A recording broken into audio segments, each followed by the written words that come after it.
Queridas, queridos, video primero de las obras completas de Melanie Klein. Ahorita quiero enseñarles en pantalla.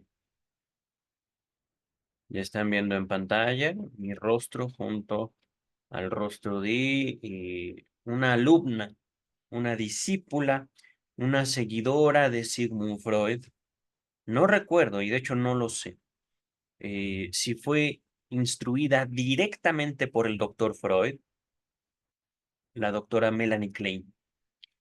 Una figura controversial en el movimiento psicoanalítico, una figura central después de la muerte de Freud. Ajá. Tal vez no lo alcanzan a ver. A ver si lo puedo mover esto de aquí.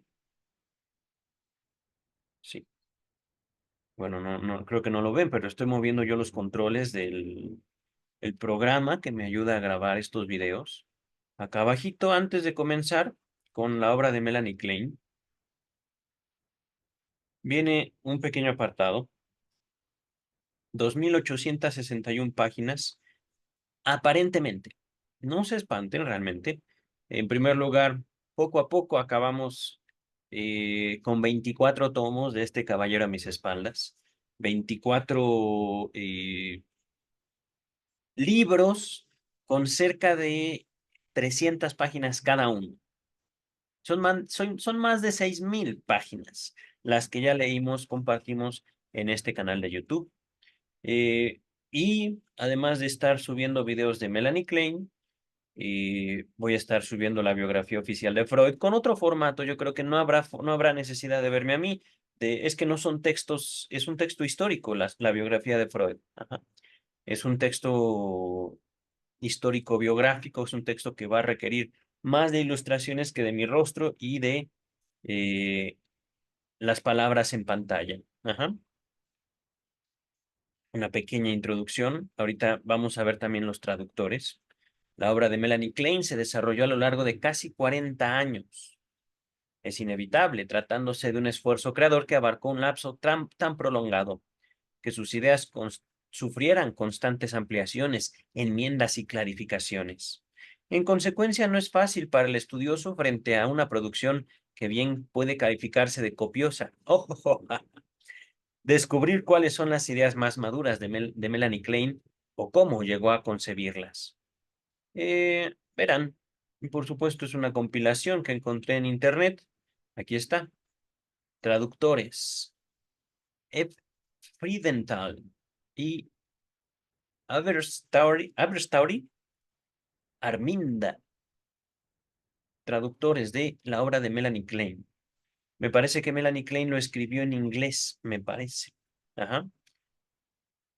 He aquí lo mágico, fíjense. Ya cada uno de estos. La obra de Freud fue seguidita. En caso de Melanie Klein, que por cierto también encontré una página en internet donde viene toda la obra de Melanie Klein escrita. Es decir, ustedes pueden llegar y copiarlo. Ajá. No es el texto que están viendo en pantalla, pero es decir, no pueden copiar esto que ven en pantalla, pero pueden obtenerlo de esta otra fuente que les voy a dejar en la descripción. Yo creo que en cada video esa descripción y es valiosa esa fuente porque trae toda la obra, digamos, en texto para que puedan copiarla, pegarla, pero también ordenada por años. Y es lo que descubrí justamente. Ahorita están viendo en pantalla tal vez demasiados títulos. Ahorita nos vamos a ocupar, de hecho, del desarrollo del niño, pero encontraremos que el capítulo 1, la influencia del esclarecimiento sexual y la disminución de la autoridad sobre el desarrollo intelectual de los niños, se constituye de todos estos textos, que a veces no es más que un párrafo. Ajá. Es el estilo de escritura de Melanie Klein. Ahorita lo vamos a ver, de hecho. Ajá. Y yo creo que me ocuparé, al menos en este video, de este primer capítulo. El desarrollo del niño es el texto en general. Y fíjense, ahorita ya estamos en la página 15. Por supuesto, las otras 14 páginas es las obras completas, así pormenorizadas. Y miren, le doy a la nota pie de página número 1 y me manda a la página 1684. Entonces, es un texto extenso, sí, pero nada que no hayamos, nada extraordinario, nada más allá de lo que ya hemos leído y estudiado en este espacio. Entonces, nota pie de página número 1 al respecto del el desarrollo de un niño, conferencia pronunciada en la Sociedad Psicoanalítica Húngara, julio de 1919. Este artículo ya estaba listo para ser publicado y dejé las observaciones e inferencias tal como se me ocurrieron entonces. Regresamos al texto. El desarrollo de un niño, y fíjense, capítulo número 1, la influencia del esclarecimiento sexual y la disminución de la autoridad sobre el desarrollo intelectual de los niños. Introducción. La idea de explicar a los niños temas sexuales está ganando terreno progresivamente. Recordemos, 1921. 21. Y esto no tiene, digamos, la naturaleza de una política progresiva para 2024, claro está. Estamos hablando de hace más de 100 años. Ajá, dice el texto. La instrucción que se da en las escuelas, en muchos lugares, tiene por objeto proteger a los niños durante la época de la pubertad, de los peligros cada vez mayores de la ignorancia. Y es desde este punto de vista que la idea ha logrado mayor simpatía y apoyo. En esto, hasta cierto punto, apoyo a la autora, queridas y queridos. Debo decirles, también tengo discrepancias, también yo no opino lo mismo que Melanie Klein, ya llegaremos a eso, pero es cierto que es necesario educar a los niños en la administración de su propio cuerpo para protegerlos, incluso de ciertos padres, ciertas madres. No todos los papás y las mamás están calificados, tienen los conocimientos mínimos, para hacer frente a la educación de los niños. No es mi intención decir, digamos, que muera la paternidad, que muera la maternidad, no, sino justamente brindar herramientas tanto a padres, tanto a madres como a educadores para enseñar a los niños a cuidarse a ellos mismos.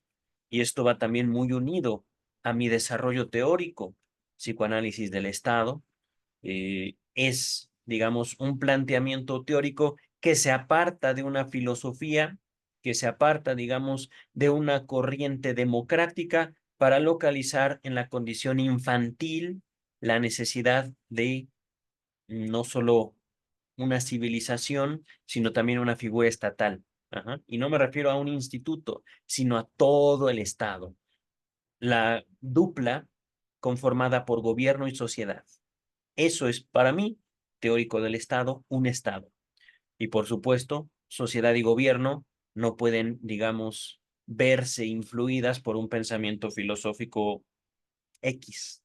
Ajá. Es más bien consecuencia natural de su propia historia. No puede haber gobierno sin sociedad y sociedad sin gobierno. Ajá. Pero, regresando y apoyándome en el texto, se trata entonces de proteger a los niños. Dice, durante la época de la pubertad, yo digo que desde antes empezamos con las disensiones al respecto del pensamiento de Melanie Klein. Los niños son vulnerables, ciertamente en la pubertad, pero desde antes. Recordemos, y esto es una estadística triste, que la mayoría de los abusos sexuales son cometidos en casa, en familia. Ajá. Vamos a continuar, queridas, queridos. Sin embargo, el conocimiento obtenido gracias al psicoanálisis indica la necesidad, si no de esclarecer, como aclarar, por lo menos de criar a los niños desde los años más tempranos, en forma tal que convierta en innecesario cualquier esclarecimiento especial, ya que apunta al esclarecimiento más completo, más natural, compatible con el grado de madurez del niño. Las conclusiones irrefutables a extraerse de la experiencia psicoanalítica requieren que los niños sean protegidos, siempre que sea posible, de cualquier represión demasiado fuerte. y de este modo de la enfermedad o de un desarrollo desventajoso del carácter. Antes de continuar, queridas, queridos, estamos leyendo una obra que fue completamente influida por Sigmund Freud. Cuando hablamos de enfermedad, no podemos hablar de trastorno obsesivo compulsivo en el sentido que lo comprendemos en el 2024. No estamos hablando de, ¿cuál es el otro?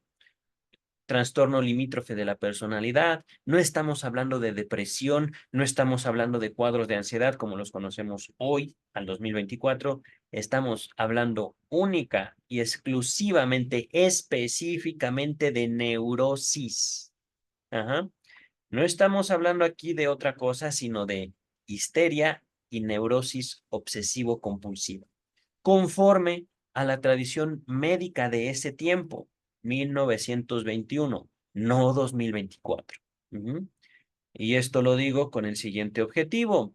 Ya en este canal encontrarán una lectura de toda la obra de Sigmund Freud, poco a poco. No hay que correr, hay que comprender. Comprender el pasado nos brinda justamente un entendimiento del presente y una prospección, un diagnóstico a futuro, un pronóstico a futuro. Ajá.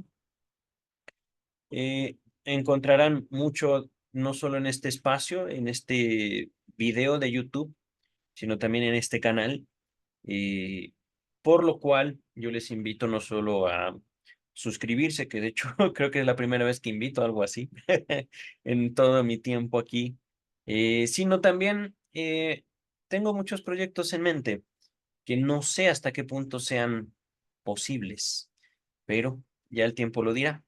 Ahorita vamos a continuar. Repito, las conclusiones irrefutables a extraerse de la experiencia psicoanalítica requieren que los niños sean protegidos siempre que sea posible de cualquier represión demasiado fuerte y de este modo de la enfermedad o de un desarrollo desventajoso de carácter. Ajá. Represión demasiado fuerte, uno de los peligros. Es decir, y esto es importante, hay que reprimir, pero no para aplastar el espíritu infantil, no para aplastar el gusto por la vida. La represión tiene una función social, introducirnos en la posibilidad de establecer un lazo con nuestros semejantes, construir un otro, viéndome lacaniano, poniéndonos a salvo también de los peligros de esa relación, desde amistad, noviazgo, maestros, cuidadores, etcétera. Ajá. Vamos a continuar. Por consiguiente, junto a la intención realmente prudente de contrarrestar con la información los peligros reales y visibles, el análisis procura evitar peligros igualmente reales, aunque no sean visibles porque no eran reconocidos como tales, pero mucho más comunes y profundos y por ende exigen ser observados mucho más urgentemente. Los resultados del psicoanálisis, que siempre, en todo caso individual, retrotrae a las represiones de la sexualidad infantil como causa de la enfermedad posterior, o a los elementos más o menos mórbidos actuantes o a inhibiciones presentes incluso en cualquier mente normal, indican claramente el camino a seguir. Aquí estoy subrayando, les dejo esto en pantalla mientras tomo agua.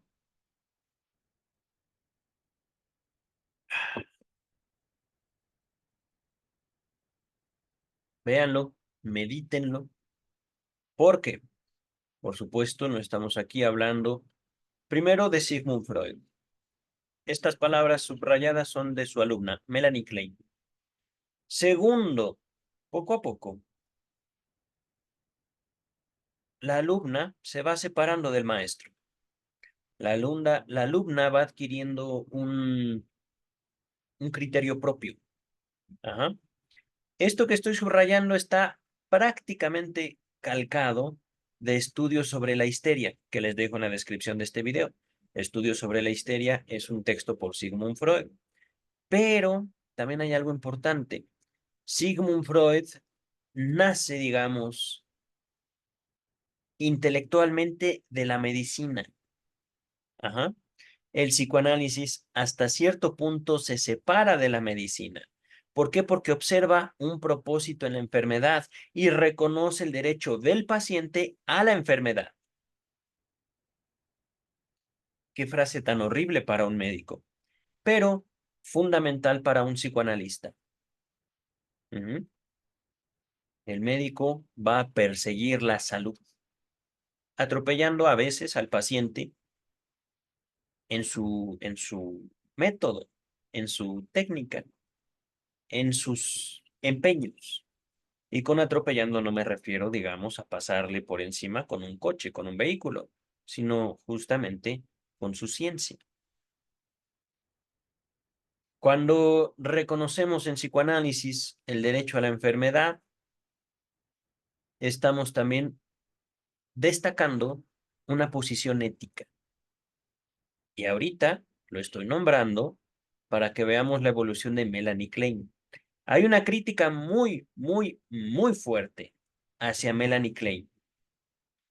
Melanie Klein, por supuesto, ejecutó su técnica sobre sus hijos, sobre sus hijas. Y los resultados no fueron tan positivos. Le compartiré o les voy adelantando una de las, uno de los detalles de la vida de Melanie Klein.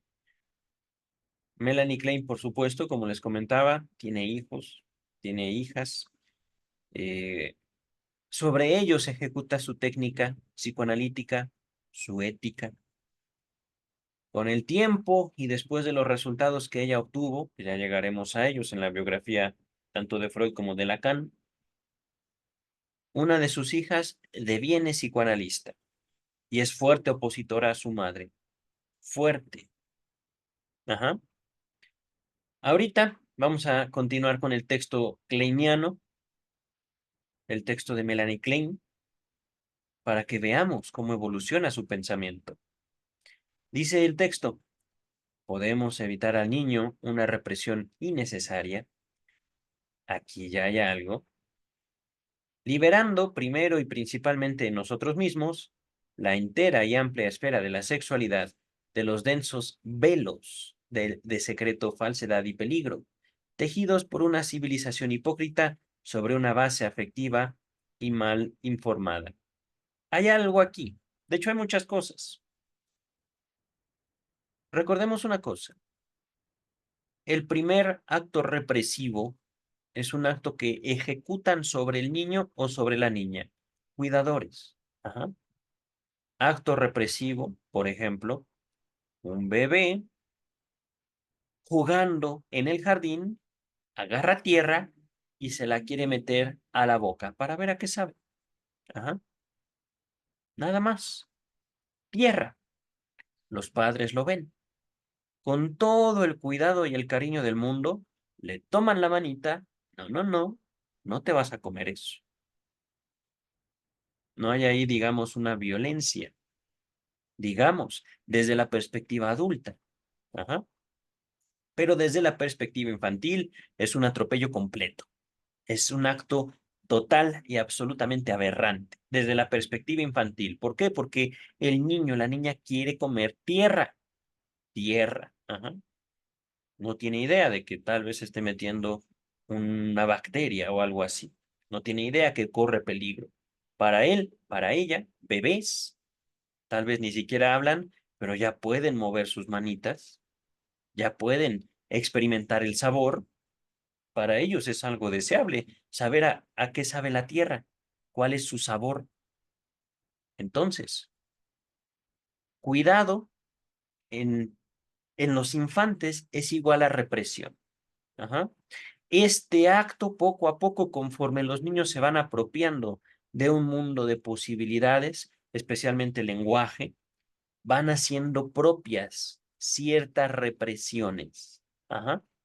¿Por qué? Porque yo quiero ser como papá. ¿Por qué? Porque yo quiero que mamá me quiera, quiero ser bueno para ella, para él. Ajá. El niño, la niña adquieren modelos, adquieren un deseo. Y eso es lo importante. La represión, que les dejo el texto de Freud en la descripción de este video, la represión no es, digamos, un esfuerzo que viene totalmente de los educadores, sino que nace del niño. Yo ya no voy a comer tierra, ¿por qué? Porque papá me dijo que es malo. Yo ya no voy a comer tierra, ¿por qué? Porque mamá se enojó conmigo y no quiero que mamá se enoje. Ujú. Entonces, ya no me tocan, ya no me reprienden, no me reprimen, pero ahora soy yo. No solo que ya no como tierra, yo ya no me prohíbo, yo ya me prohíbo los dulces, yo ya me prohíbo acercarme a cierta gente, yo ya me prohíbo esto, aquello, aquello, aquello. Podemos decir, aquí ya hay una Melanie Klein diciendo, hay represiones innecesarias. Eso jamás lo dijo Freud. Así, está reprimiendo innecesariamente, libérese. Y si acaso lo dijo, será muy al principio. El sujeto, el sujeto humano, ustedes y yo, ya consideramos apropiado ejercer ciertas represiones a nosotros mismos. Aquí Melanie Klein se está tomando la libertad de decir, eso no es necesario. Ok, démosle chance, démosle esa oportunidad a la doctora Klein. Ajá. Y esto es importante. Aquí está introduciendo, digamos, como un trabajo del analista.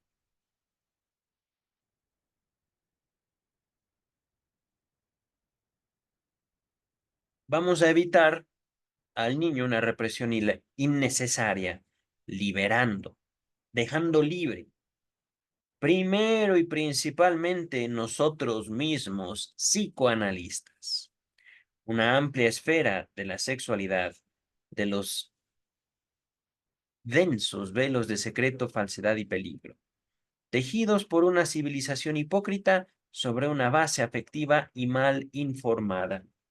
Querida doctora Klein, está usted ya victimizando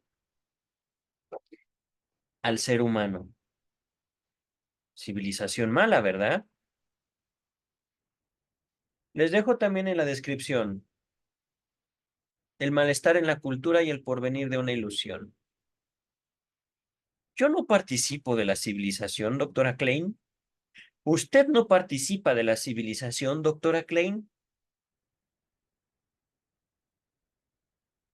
Porque parecería que aquí está formando usted o está planteando una idea de un psicoanalista libre de la hipocresía de la civilización, como si nosotros no tuviéramos ilusiones. Eso no es así, doctora Klein, porque yo y usted también, así como el doctor Freud, tenemos y tuvimos deseos. Pero aquí está planteando la doctora Klein como una, una alternativa, una solución, algo diferente. Se los voy a poner así. La doctora Klein está introduciendo aquí una noción de salud mental falsa. Anden, empezamos duro, ¿eh? ¿Por qué falsa? ¿Hay que vivir la sexualidad al mil? No. ¿Y el amor, doctora Klein? ¿Qué papel juega el amor en la sexualidad? Ahorita, en usted, querida doctora Klein, no he visto nada de eso. En la obra del doctor Freud, el amor es tema central. El amor y el odio, la pulsión. Pero ahorita no estamos estudiando el texto de un médico, estamos estudiando el texto de una de las primeras psicoanalistas destacables después de la muerte de Freud. Por supuesto, hago estas menciones teniendo en cuenta que llegaremos a la obra de Jacques Lacan y no hay Jacques Lacan sin Melanie Klein. Ajá. Ya veremos cómo y por qué. Pero, queridas, queridos, les he dicho que aquí hay algo falso, como si el psicoanalista no deseara, como si el psicoanalista, que no es un psicólogo propiamente, eh, no fuera parte de una civilización hipócrita.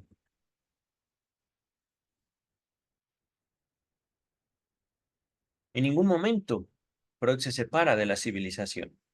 En ningún momento Freud dice, es que eso ya no forma parte de mí.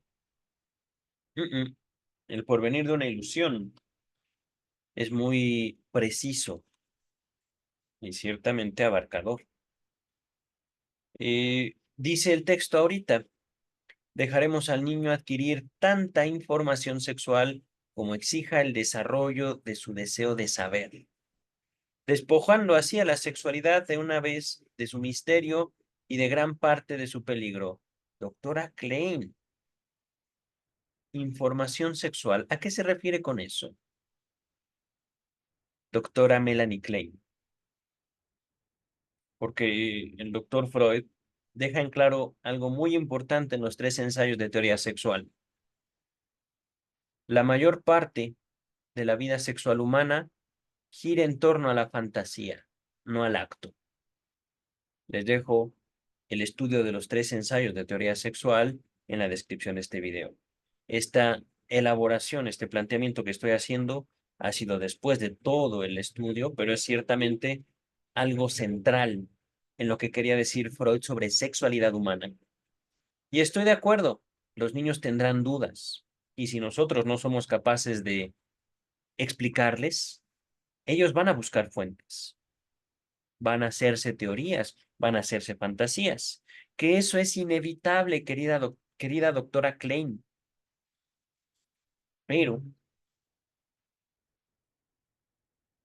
hay algo también que me llama mucho la atención. La sexualidad es información.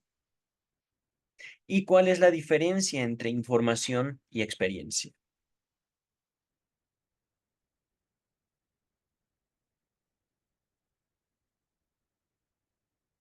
Me acuerdo del caso del pequeño Hans, caso expuesto por Freud, supervisado por Sigmund Freud,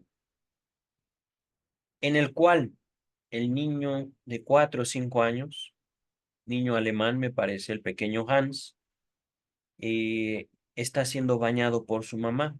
Su mamá inevitablemente, porque lo está bañando, porque no puede bañarse todavía solito, 3 años tal vez, no me acuerdo la edad exacta, pero el pequeño Hans le tocan sus genitales no en un sentido de abuso, sino en un sentido de higiene. Y el chiquito, el pequeñito, el niño, ya con pleno uso de la palabra, dice, me gusta, tócame más, le dice a su mamá. La mamá le responde, no, eso es asqueroso. Ajá. Y ahí donde está la información, querida doctora Klein, en que eso es asqueroso. Nuevamente, si el niño pide, al niño no se le da. Ahí no se le da eso que pide. Ajá. Y repito, esto no es en un contexto de abuso, esto es en un contexto natural de higiene necesaria para el niño, pero el niño tampoco en un sentido mórbido, sino simplemente en un sentido inocente, le pide a su mamá, tócame más. La mamá dice, no, no lo haré. Y le dice, termina, remata a la mamá, eso es asqueroso, ¿no? El niño, les dejo el historial del pequeño Hans para ya no desviarme tanto del texto. Dice el texto. Entonces, dice Melanie Klein, toda la información. Ojalá y los niños se conformen con información, querida doctora Klein. Y por favor, chicas, chicos, queridas, queridos, cuiden a sus niños, cuiden a sus infancias. Sepan ustedes acercarse a las autoridades también para indicar niños o niñas en peligro. Regresamos ahorita sí al texto. Esto asegurará que los deseos, pensamientos y sentimientos no sean en parte reprimidos y en parte, en la medida en que falla la represión, tolerados bajo una carga de falsa vergüenza y sufrimiento nervioso, como nos pasó a nosotros. En esto coincido parcialmente con la doctora Klein. No hay un psicoanálisis sin que existan analistas que hayan dado cuenta de esto en su propia vida. Ajá. El psicoanálisis trata de eso. No es que mi analista me haya dicho, a ver, recuerde las primeras veces que lo bañó su mamá, recuerde cómo vio a su padre, recuerde cómo eh, X, Y o Z, recuerde su infancia. Eso, al menos desde mi experiencia, no es psicoanálisis. Podría ser psicoterapia, pero también existen los recuerdos encubridores, los recuerdos falsos. Ajá. Y hay que aproximarnos primero que nada, a una distinción entre psicología y psicoterapia, al menos aquí en México, conozco pocos institutos psicoanalíticos, uno de ellos donde yo me formé, y hay muchos psicoterapéuticos. Si persiguen salud mental, desde mi experiencia, no es psicoanálisis, es psicoterapia. Ajá. Y esto, por supuesto, en un contexto actual. Para el tiempo de Freud, psicoanálisis y psicoterapia eran la misma cosa. Seguramente también para Melanie Klein serán la misma cosa. Ujú. Dice la doctora Klein, además de impedir esta represión, está cargada de sufrimiento superfluo. Estamos sentando las bases para la salud, el equilibrio mental y el desarrollo positivo del carácter. Aquí está. Ya, ya llegó.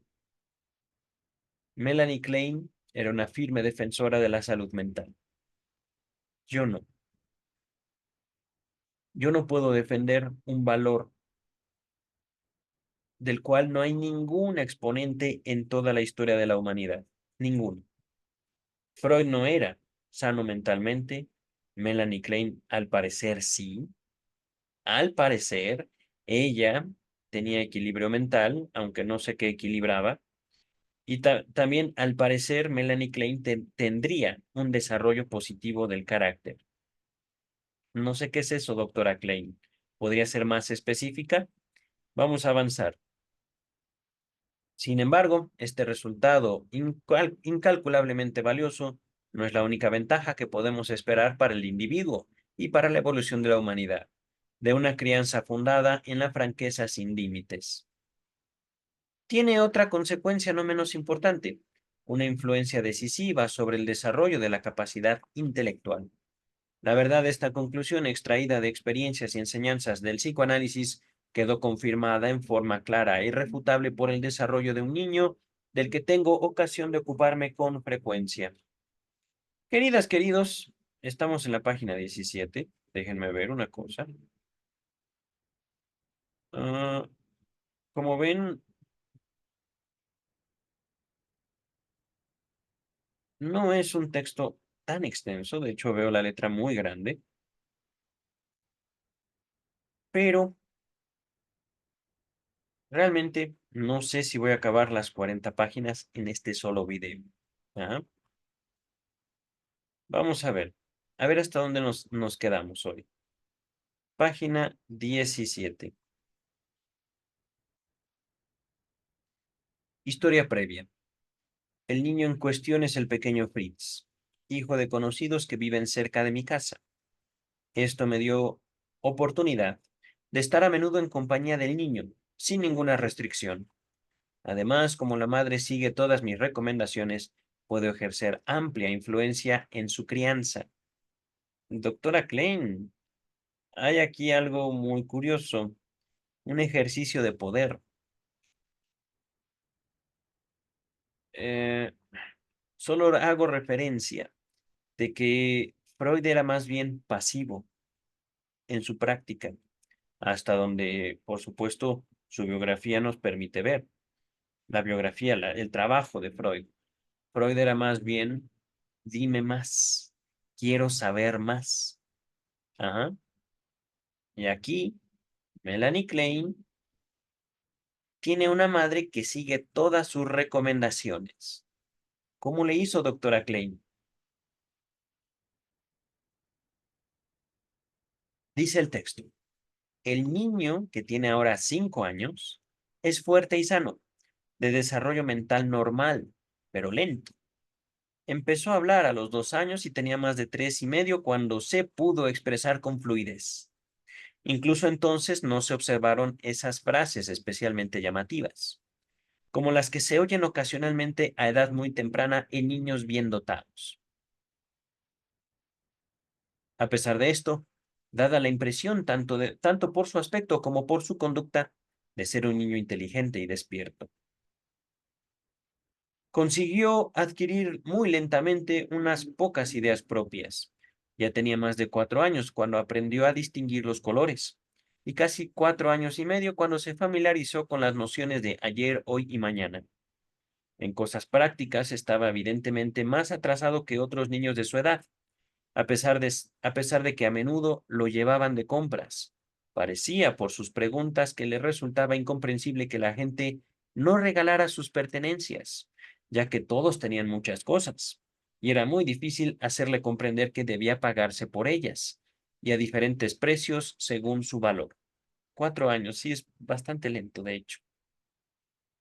Por otra parte, su memoria era notable. Se acordaba, y aún recuerda, cosas relativamente remotas con todo detalle y domina completamente las ideas y los hechos que alguna vez ha comprendido. En general, ha hecho pocas preguntas. Cuando tenía alrededor de 4 años y medio, se inició un desarrollo mental más rápido y también un impulso más poderoso a hacer preguntas. También en esta época, el sentimiento de omnipotencia, lo que Freud ha llamado la creencia en la omnipotencia del pensamiento, me parece en Tótem y Tabú, les dejo Tótem y Tabú en la descripción, se volvió muy marcado. Sentimiento de omnipotencia. Doctora Melanie Klein, una cosa es el sentimiento de omnipotencia, los niños sintiéndose invencibles, y otra cosa es, digámoslo así, una tendencia al pensamiento mágico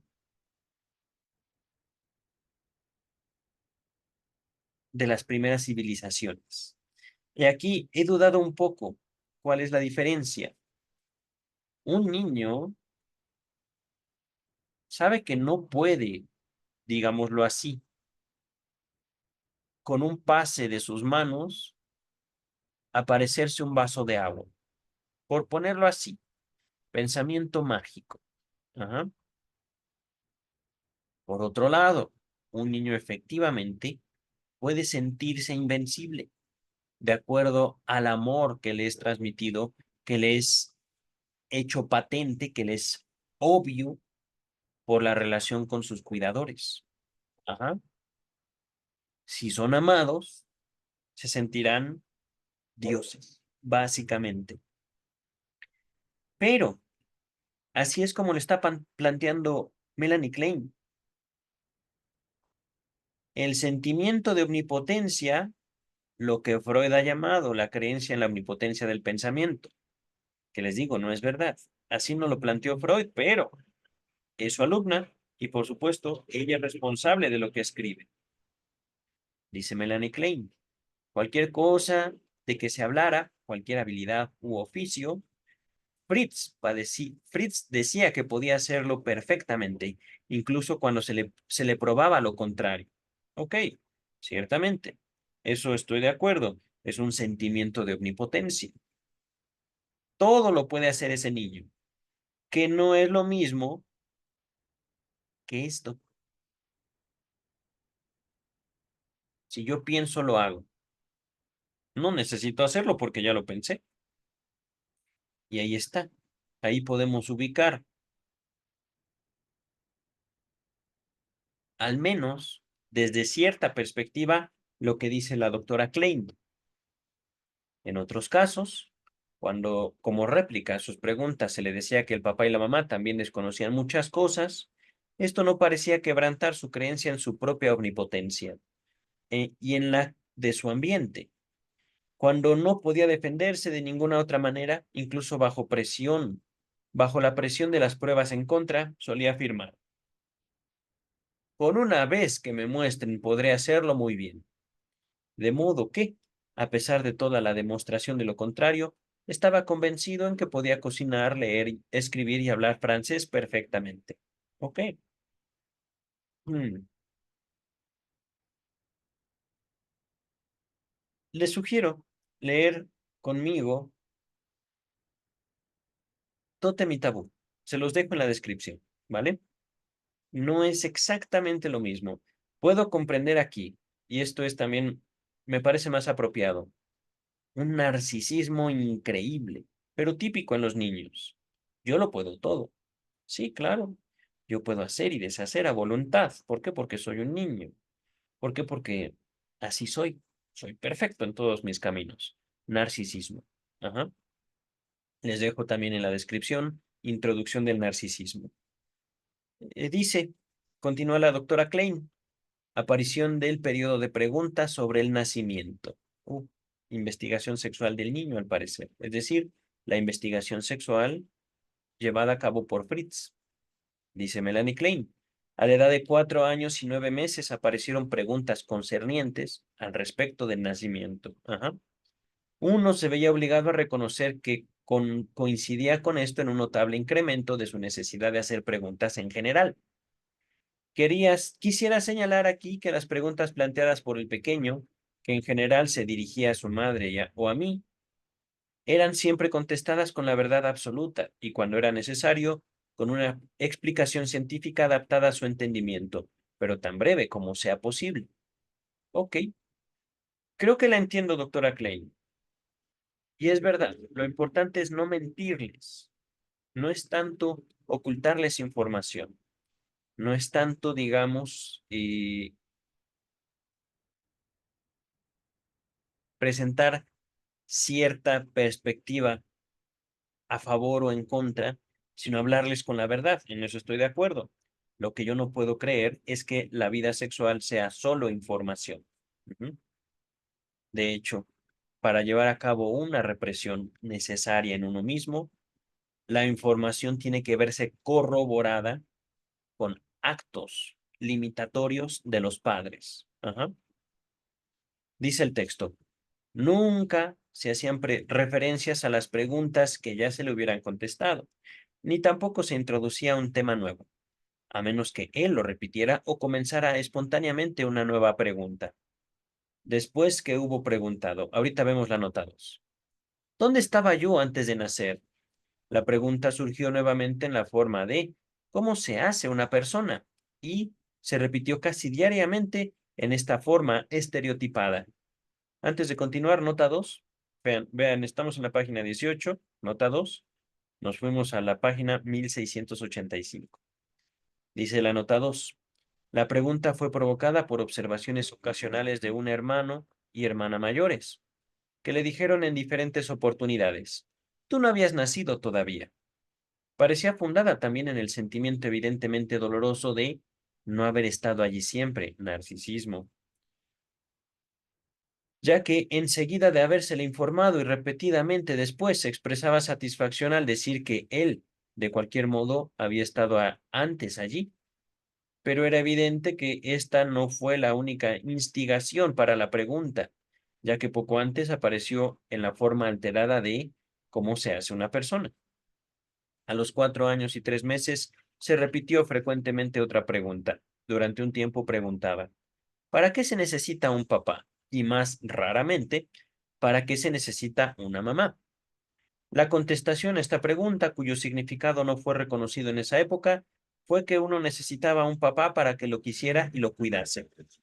Esto fue visiblemente, esto fue visiblemente insatisfactorio y con frecuencia repitió la pregunta hasta que gradualmente la abandonó. Regresamos al texto. Esa era la nota 2. Me había quedado aquí. Era evidente que la constante recurrencia de esta pregunta, ¿cómo se hace una persona?, no se debía a la falta de inteligencia, porque era obvio que comprendía totalmente las explicaciones que se le daban sobre el crecimiento del cuerpo en el cuerpo de la madre. La parte representada por el padre no se le había explicado porque aún no había preguntado sobre ella. Que un cierto displacer, una falta de deseo de aceptar la respuesta. Contra lo que luchaba su anhelo de verdad era el factor determinante de su frecuente repetición de la pregunta. Lo demostraba su conducta, su comportamiento distraído, incómodo, cuando la conversación apenas había comenzado, y sus visibles intentos de abandonar el tema que él mismo había iniciado. Por breve periodo dejó de preguntarnos esto a su madre y a mí, y se dirigió a su niñera, que poco después se fue de la casa, y a su hermano mayor. Sus respuestas, que la cigüeña traía a los bebés, que Dios hacía la gente, lo satisfacieron, sin embargo, solo unos pocos días. Y cuando después volvió a su madre otra vez con la misma pregunta, ¿cómo se hace una persona? Parecía al final más dispuesto a aceptar la respuesta de la madre como la verdad. Antes de continuar, nota 3. Al mismo tiempo captó algunas otras ideas que habían sido repetidamente comentadas en el periodo precedente a las preguntas sobre el nacimiento, pero que tampoco aparentemente habían quedado del todo aclaradas. Aquí me parece hay un error de imprenta. Incluso había tratado de defenderlas en cierta forma. Por ejemplo, había tratado de probar la existencia de la liebre de Pascua diciendo que los niños L, compañeros de juego, también poseían una, y que él mismo había visto al diablo a lo lejos, en el prado. Era mucho más fácil convencerlo de que lo que pensó que había visto era un potro, que persuadirlo de la falta de fundamento de la creencia en el diablo. Regresamos al texto. Era la nota 3. Aquí está. A la pregunta ¿cómo se hace una persona? Su madre le repitió una vez más la explicación que le había dado a menudo. Esta vez el niño habló más y contó que la gobernanta le había dicho, parece haber oído esto antes también, de alguna otra persona, que la cigüeña traía a los bebés. Eso es un cuento, dijo la madre. Los niños L me dijeron que la liebre de Pascua vino a su, no vino a su, no vino a la, otra vez. Los niños L me dijeron que la liebre de Pascua no vino en la Pascua, sino que fue la niñera quien escondió las cosas en el jardín. Nota 4. Aparentemente solo había quedado convencido en el asunto de la liebre de Pascua por esta información provista por los niños L, aunque a menudo le contaban cosas que no eran ciertas. Fue quizá también esto lo que instigó a investigar más la respuesta, tan a menudo pedida, pero no asimilada aún a la pregunta ¿cómo se hace una persona? Nota 4, aquí está. Al respecto de los niños L y el conejo de Pascua. Ajá. La liebre de Pascua, dice el texto. Tenían razón, contesta la madre. No hay liebre de Pascua. No es cierto. No hay liebre de Pascua. No es cierto. ¿Es un cuento?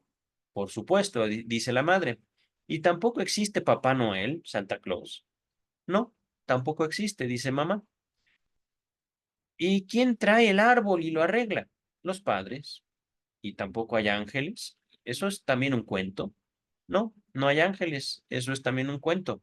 Evidentemente, estos conocimientos no fueron fácilmente asimilados porque al final de esta conversación preguntó después de una breve pausa. Pero hay cerrajeros, ¿no? ¿Son reales? Porque si no, ¿quién haría las cerraduras? 2 días después ensayó cambiar de padres, anunciando que iba a adoptar a la señora L como madre y a sus hijos como hermanos y hermanas, y se quedó en casa de ellos durante toda una tarde. Al atardecer volvió a la casa arrepentido. Nota 5.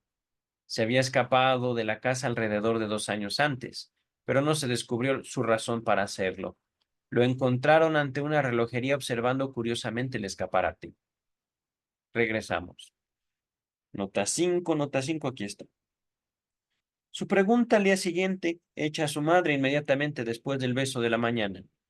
Mamá, dime, ¿cómo viniste tú al mundo?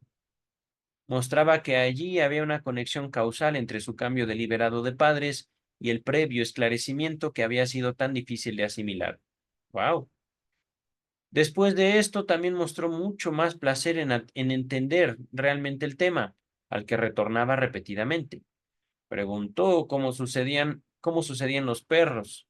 Después me dijo que recientemente él había espiado dentro de un huevo roto, pero no había conseguido ver un pollito dentro.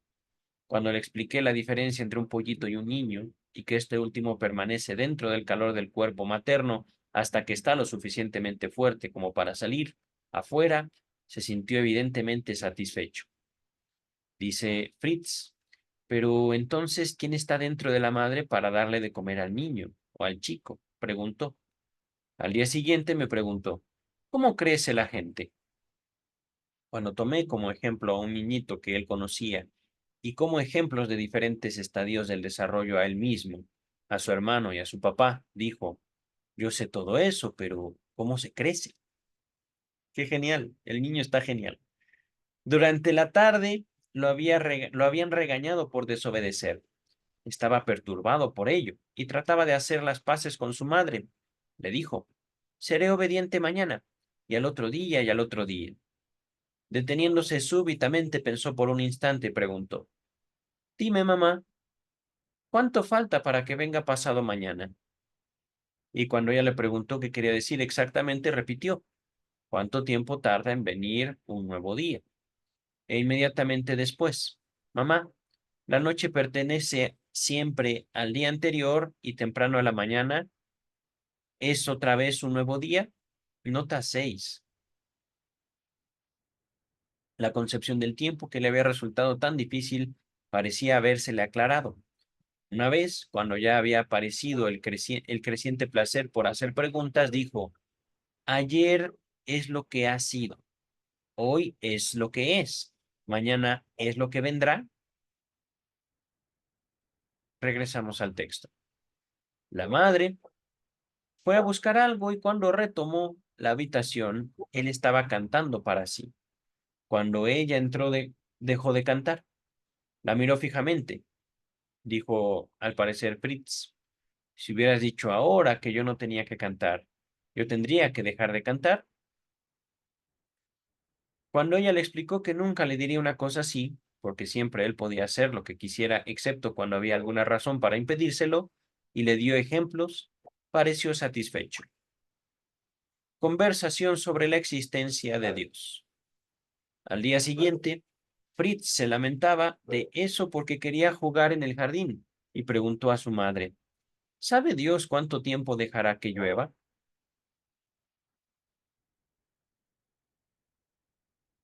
Ella contestó que Dios no hacía la lluvia, sino que simplemente la lluvia venía de las nubes, y le explicó el asunto.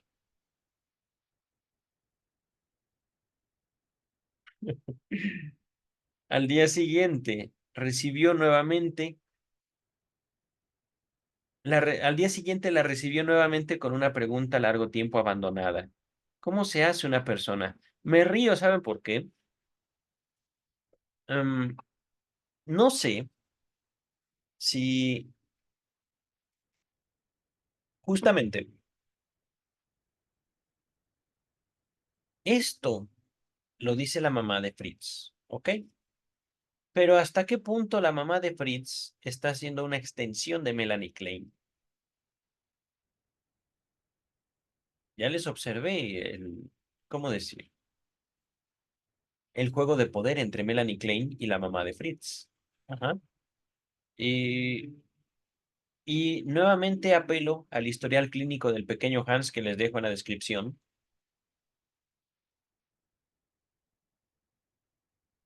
Hay una frase que dice el pequeño Hans cuando conoce a Freud. Ese señor tiene pacto con Dios porque sabe todo o sabe muchas cosas. No me acuerdo exactamente la frase de Hans, pero digamos, pareciera, esta frase nace naturalmente de Fritz. La mamá dice, no hay Dios. Ajá. ¿Cuándo?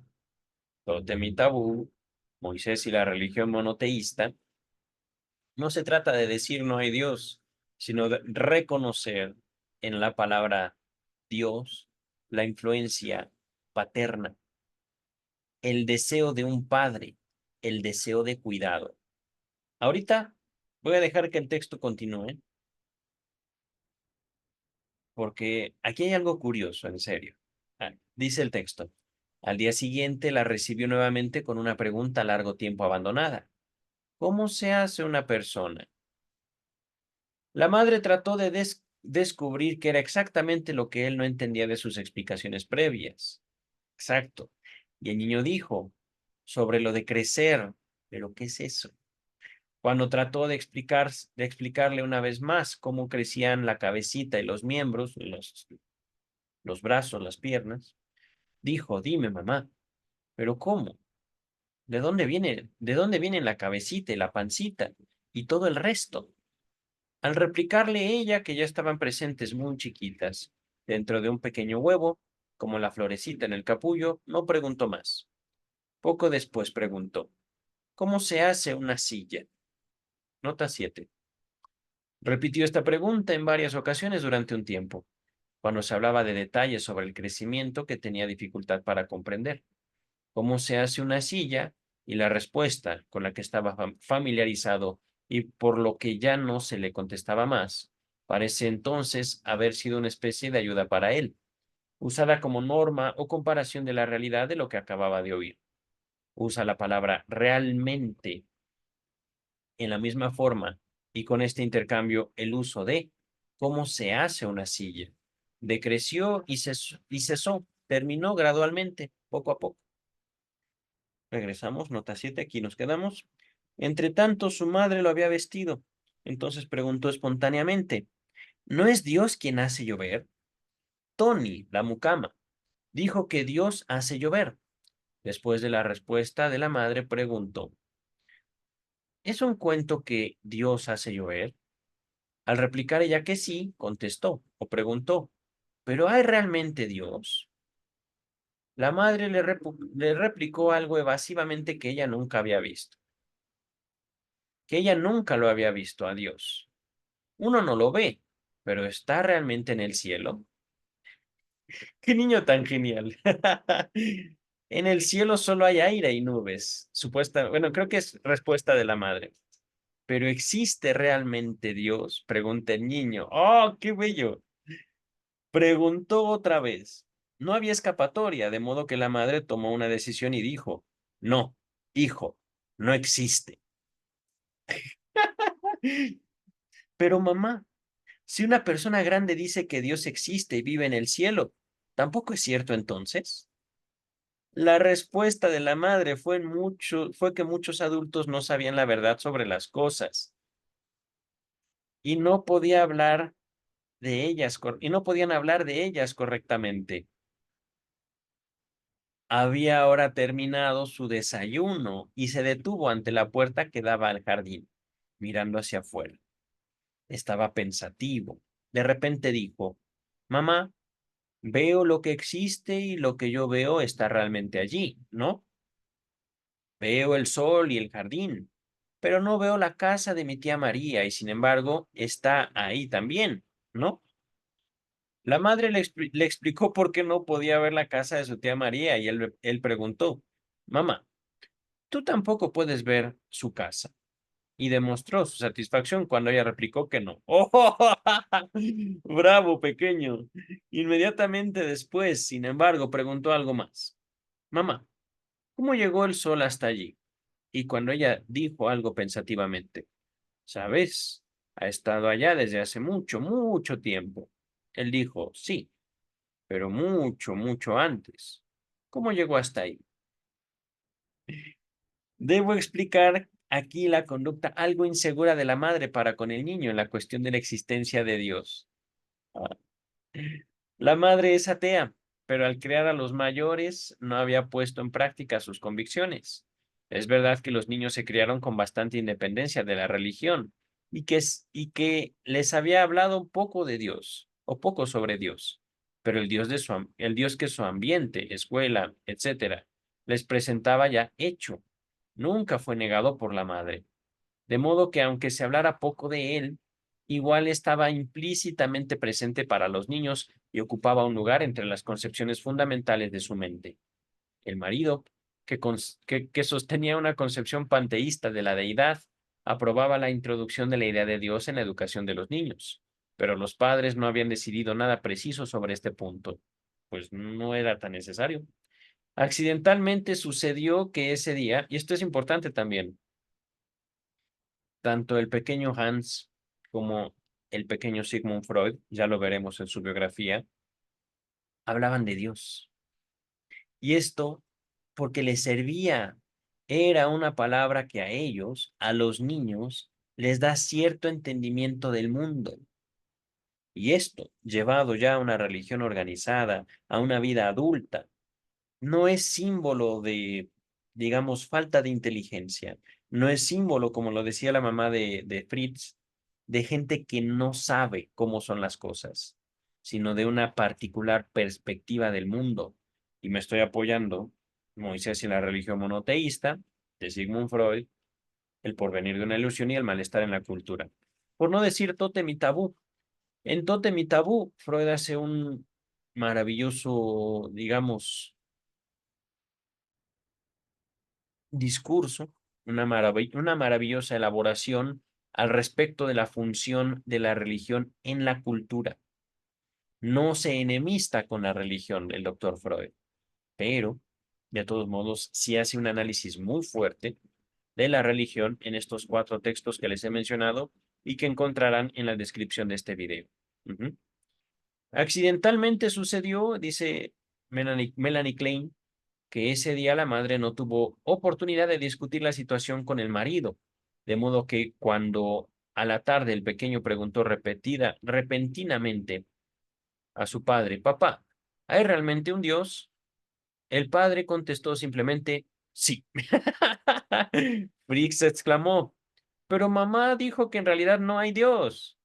Justo en ese momento la madre entró a la habitación y él le preguntó de inmediato, mamá, papá dice que hay realmente un Dios. ¿Existe Dios realmente?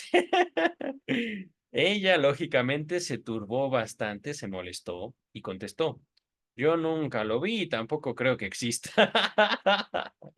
Pero es que lo bello es no una creencia, es un abordaje infantil, son palabras de un niño, no es una doctrina, no es, digamos, un creyente como políticamente podemos concebirlo, es un niño pensando en cómo funciona el mundo. Eso es lo bello de este pequeño Fritz. Dice el texto, en este trance el marido vino a su ayuda y salvó la situación diciendo, mira, Fritz, nadie ha visto nunca a Dios. Y algunos creen que Dios existe y otros creen que no existe. Yo creo que existe, pero tu mamá cree que no existe. Fritz, que durante todo el tiempo había mirado de uno a otro con gran ansiedad, se puso bastante contento y expresó, yo también creo que hay Dios. Sin embargo, luego de un intervalo, igual parecía tener dudas y preguntó, dime, mamá, si Dios existe, vive en el cielo. Pobrecita, es su mamá, pero es un niño. Está haciendo preguntas. Ella repitió que solo había aire y nubes en el cielo, a lo que él repitió con alegría y muy decidido. Yo también creo que no hay Dios. Esto es bello, queridas, queridos. No hay contradicción en lo inconsciente. Fritz dice, hay y no hay. Ah, no, momento. Yo también creo que no hay un Dios o que no hay Dios. Y luego otra vez, yo también creo que no hay Dios. Es decir, aquí Fritz tomó la postura de la mamá. Entonces aquí no hay contradicción, al menos no en las palabras del pequeño Fritz. Dice el texto, inmediatamente después dijo, pero hay coches eléctricos, pero los coches eléctricos son reales y también hay trenes. Yo estuve 2 veces en uno. Cuando, una vez cuando fui a lo de la abuela, a la casa de la abuela, y otra vez cuando fui a E, no sabemos dónde es E. Esta solución imprevista e improvista de la cuestión, esta solución imprevista e improvisada de la cuestión de la deidad tuvo quizá la ventaja de que contribuyó a disminuir la excesiva autoridad de los padres y debilitar la idea de su omnipotencia y omnisciencia, es decir, que todo lo pueden y que todo lo saben, papá y mamá.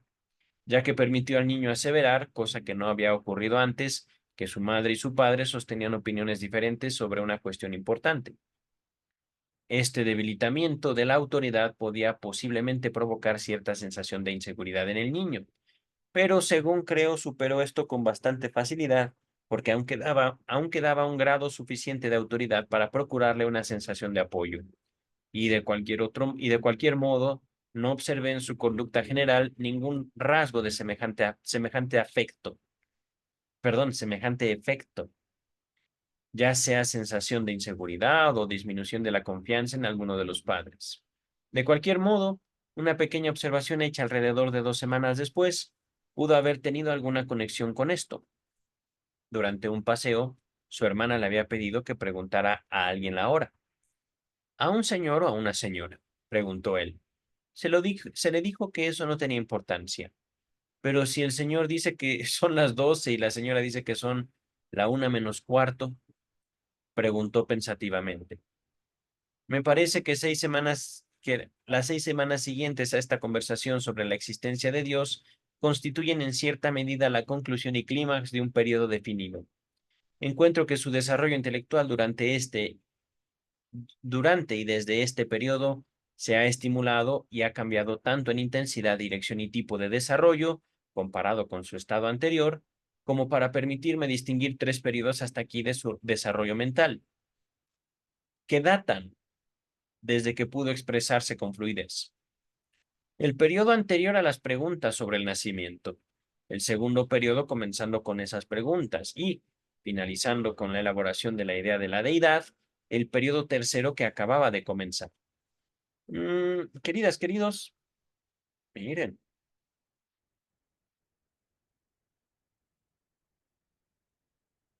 yo creo que he de dejarlo aquí, queridas y queridos.